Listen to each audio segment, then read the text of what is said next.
Hi guys, welcome to my first YouTube video and vlog, I guess, on my homeschooling journey. So let's do this from the beginning and then we kind of understand where I am, and then when I do another one of these, it's going to be more informative. So I decided to take my little girl out of school. I say little girl, she's 6, nearly 7 this year, but they're always our little girls, right? And I didn't decide to take her out for any negative reasons. I'm quite lucky. So for example, she has really great friends, the school was fantastic, the parents were really great. Like on paper really, there really wasn't no big reason, I guess, to want to take her out of school. However, she was 1.5 years behind in education. I felt like a lot of children, some children, a lot of people say like they don't want to learn. However, my child really enjoys learning. Like she enjoys being dead crafty, she's very creative. She enjoys like colouring in all the time. She enjoys doing, I have these like, I knew she'd be behind for quite a while, so I've been buying for quite a while behind the scenes, like workbooks, just like when I'm out and about shopping, just like picking up workbooks from Home Bargains or Aldi, places like that, yeah? So she was always doing the extra anyway outside of school, but even though all the extra she was doing, she was getting one-to-ones every single day, she was still 1.5 years behind in education. And although I was absolutely okay with that, like allow her to grow in her own time, being in a school setting really squashes the ability to being able to grow in your own time. And so since she went into the school, she's had nothing but really bad toilet trouble, where she gets very overwhelmed, she gets anxious. There's another way of saying it, she gets anxious and she has toilet trouble from being anxious. Like that's her defense mechanism, if you would. And so it was a really big chore in reception in year 1, like every day be going in, giving her fresh clothes, like trying to find out what it was. I went through the stage of thinking she had a food allergy. It turns out she didn't, and I frightened her from eating the jacket potato because she thought it made her have a bad tummy. She was traumatised because sometimes I'd pick her up from school, we'd go swimming later on that night, but what would happen is something would worry her, trouble her, and then she would have this tummy trouble, but then it would carry on for like 3 days. And so I'd pick her up from school, it'd be swimming that night, and then by the time we got to swimming, I'd be like, you can't get in the pool, we're going to take you home. And so it was really affecting her life. And then she went into year 2 in September last year, and she was absolutely fine. Like it was the best year, most thriving year, I would say. It didn't take any effort getting her into school, getting her out of school. The tummy troubles started to stop. I had her tested for celiac and Crohn's as well, because it's very common in Rob's mum's side of the family, like all the females literally have Crohn's, and so I thought maybe it could be that because that's a side effect. Anyway, nothing. So it came down when I really realised my child is anxious, my child is overwhelmed, like something's not right here, yeah, something's not right here. And it never happened at home. So say like she'd be off for Easter holidays, 6-week holidays, Christmas, be no problems. And then she would go through this phase at school where it would always, the trigger would come from school and then it would carry on for 3 days. Sometimes it'd carry on for a week, like it'd be really bad. Then she'd get gaps where like it wouldn't come and then it would come. And then, yeah, so obviously in the end I realised she's anxious. But yet she wasn't showing, as far as I'm aware, in school that she was anxious. But as you know yourself, like kids heavily mask, adults mask. And so I was like, she's obviously masking that she's anxious over something. I think if you're a parent watching this, I think you may agree or may not agree that a child going in school at age 4 when most children are 5, it's a big gap. And I think personally, the moment she went into school, because she was one of the youngest in the year and a lot of other kids were a lot older than she was, I think that gap just like must have really like put her off. And also I don't think the school system, so not my school specifically, but the school system doesn't give kids time to grow anymore. So it's like something's wrong, you're behind, you're not meeting milestones. And so that just continued and the gap just got bigger and bigger and bigger and bigger. And so anyways, I've been doing this research for 9 months. Ever since the big tummy troubles, I can't tell you what, it just put me through hell. Worrying about her every day, wondering what I can do, like scared that, you know, a child's going to say something to her in school if she has an accident. Like it was just putting me through constant hell, yeah. And then I was researching homeschool for a very long time because I was thinking maybe it doesn't matter what school do, that's not going to change for her. Maybe my child just needs love and attention, and maybe she just needs a one-to-one, because it's really weird. I'd been and ahhing for so long, months, like honestly I would say around about 9 months, and I'd done so much research. I've watched like podcasts with psychologists, and like I got lots of like factual new truths about homeschooling, because it's very easy when someone says, well, what about socialisation or this, that and the other, but actually there's so many new statistics that say that's not true. So I really did my research. I really didn't want to be impulsive on my own child and be like, you're coming out, yeah? I didn't want to upset her, and I didn't want to make it any worse. And so I did lots and lots and lots of research. And then it started to dawn on me, like every day I kind of felt this niggling feeling at the back of my mind, like this guilt feeling of like, I could be doing something better. And also she would come home and she'd have like a school report every day, for example. And it would always have nothing but fabulous feedback inside. Like she's worked really well, she's read all of the book. She's also read it on a dinner, like she asked to do extra work. She was coming home doing extra work with me. She never ummed and ahed. She never said, don't want to do this. She, like, again, my child wants to learn. She really enjoys learning. But for whatever reason, she's just not learning, yeah? Or this gap's not closing. And also, again, on top of that, the anxiety of this gap, I think it's the gap that, like, gave her the anxiousness in the first place. And so, like, the last 2 weeks, so I only deregistered on Friday, but the last 2 weeks was like, that's when I made my solid decision. She hadn't had an accident for ages, and then this one Thursday, or it might have been Thursday or Friday, I can't remember which day it was specifically, she'd come home and she'd had an accident and she'd been in it all day at school. And that just really stressed me out, and it triggered me so bad. Like I went in the next day, I cried for about 2 days to like friends and family members because I was so worried and stressed about it. And I was like, what's going on? Why can't I understand? And then like lots of little signs. Obviously, if you follow this YouTube channel and you follow me anyways, you know I'm into manifestation, the universe. Like I felt like I put out into the universe, like just guide me, just help me. Like, am I doing the right decision taking her out? And so like that last week I had lots of things that came my way that was like, you're doing the right thing, you're doing the right thing, you're doing the right thing. There were many things as well, Winter, like they think she might have ADHD, she has autistic traits, they already did a dyslexia test in school and she has got dyslexia. So there's obviously many other things as well. And I think having them things doesn't help in terms of like in the school system. Like these children are obviously different. Sorry, my kids are downstairs with Rob. And the youngest is crying, I don't know why. She's okay. So, sorry guys.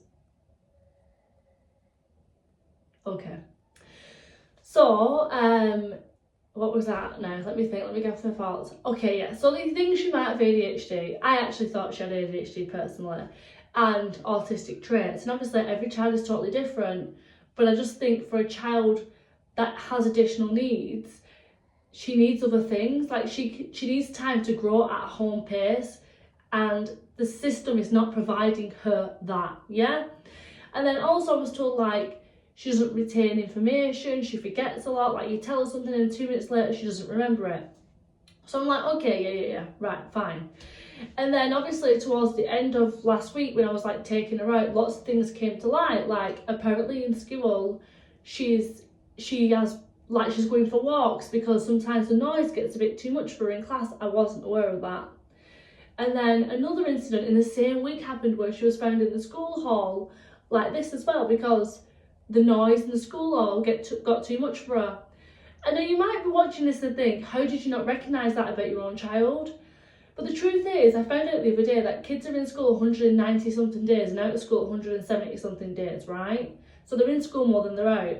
And you only really see them at the weekends, don't you? Really, let's be honest, because by the time your child's home, you've read the book with them, you've made tea and you've bathed them, cuddled them, put them in bed, let them have a little bit of a play. You don't get that full time that school gets, yeah? So you don't get as much time as you think you do in that 170 odd days.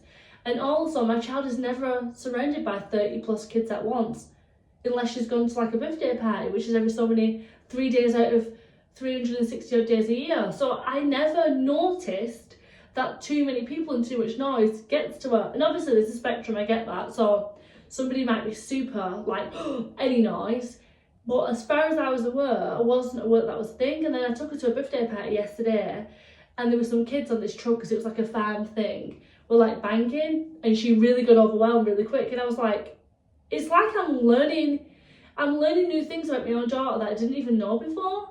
Does this make sense? Like, I didn't know that was a thing. If I knew that was a thing, I would have sent her to school with ear defenders. It would not have bothered me, because I want her to be comfortable. I don't care about anybody else. Not like anybody else in the school, but like what anybody else thinks. If she gets overwhelmed by noise, happily buy her ear defenders. But I wasn't made aware, so I can't accommodate. And so that's only just come to light, literally, since taking her out of school. Anyways, I've been learning sign language. It's something that I wanted to do for ages, so I signed up to a sign language course, and so I've been learning my kids' sign language. And you want to see Winter, if she stood right here in front of us, and I'll do another video of this another time anyways, she could tell you like thank you, please, sorry, gold. Like, she could give you a colour, pink, orange. There's so many things that she could do, right? And I've just done it in like a 10-15 minute session with her. This is not something I do with her every single day. Here's the colours. At Blossom as well, but Blossom's a lot younger, I understand that. She's 3-year-old and she's soaking everything up. So is Winter, to be honest.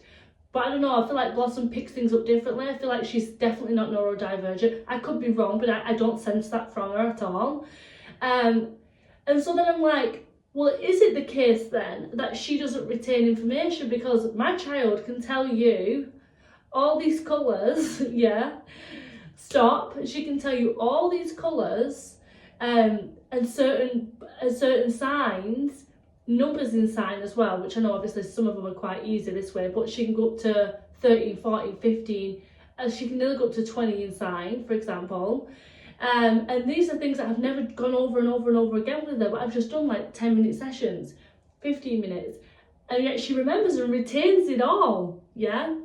And so it just really dawned on me that it's not the fact that she can't retain the information, it's the fact that she just can't retain information the way you're giving it her. And this is the thing, I was the same child, so I grew up and I had dyslexia in school. I actually got diagnosed in school with ADHD twice, but it never went on medical records. It never went further because ADHD was different for me then. It just meant you was naughty, you wasn't interested, it was a totally different world.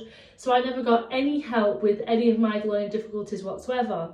But I'm also very clever, I'm also very intelligent. I've had many businesses, I have a podcast, you know, I'm very confident and outspoken. I can socialise very well. There's many pros despite the fact of them things. But one thing that I know for sure is that I'm such a practical person. So I had private swimming lessons. Literally last year I've only just learned to swim. And like my swimming teacher would be like, what does blap mean? And I would be like, I don't know, just show me. And then I'll know, because I'm a very physical person. I have to physically see somebody do something. So it makes sense to me then why Winter can pick up sign, because I'm physically showing it her. I'm showing her the sign, yeah? So it makes sense to me how she's picking up the sign language so easily and retaining it so easily. Not because her memory, it's because not every kid can learn the same. And taking her to school for me is trying to give her the chance to be able to learn through play, because that's how I learn. I learn through play. I'm one of those people, you can tell me a million times, I'm not going to get it. I'll be that person and go, I don't get it, I don't get it. Say it again, I don't get it, I don't get it, I don't get it. And I'm okay with that. Like, I'm very confident in saying, I don't understand. And also I can see how my daughter, probably in school, doesn't understand. And because she doesn't have the confidence to say, I don't understand, probably is what's worrying her. Like, she probably just pretends she understands. She's masking. And you know, adults mask, let alone kids. And so it makes sense to me that taking her out of school will give her the chance to be able to learn through play, learning to see things physically. If you want to go learn about something, then let me take you there. Let me find something where I can take you there, go on a tour and learn to see it rather than in a textbook. And so that's where I'm at, and I thought I would just share this information because I'm on day one. Like, I literally registered on Friday. I'm on day one. It feels longer for me because I've been doing a lot of extra stuff outside of school, in the evenings and at the weekends with her. And then when I deregistered, even the school agreed, like, you're doing so much with her in a day that actually what you're doing can just be enough, and she wouldn't have to have that all day. And she can get out as well and enjoy. Again, the whole point is through play, learning through play, and I will share my whole entire journey with everybody, hopefully to help somebody else. And, you know, I'll be completely honest, as I always am. If you listen to my podcast, I'm always honest, even if it's uncomfortable, yeah? But I just thought we'd do this video so that people can have a look and tell me what you think. And if you've got a child that you feel like is a physical learner too, rather than a theory learner, I think you'll understand. You've got a child that's behind or has learning difficulties in any way, I think you'll also understand as well, because I think the system just is trying to create one way. And if you've got a child, me being that adult child as well, don't forget I was that child, I'm that adult now, I really understand that she's just never going to learn. Like, in my mind, taking her out of school isn't about trying to make her educator better. Yeah, I'm not saying I can do this better. No. What I'm saying is I can do this in different ways, in an environment where she feels safer and happier. And also give her the opportunity to find out who she is rather than being told who she should be, and giving her the chance to find out what she wants to do. Yeah, rather than panicking that I must be doing something that pleases everybody else. So yeah, anyway, that's it, and I will see you for the next video. But I thought we're just doing homeschooling one. Thank you so much for watching, guys.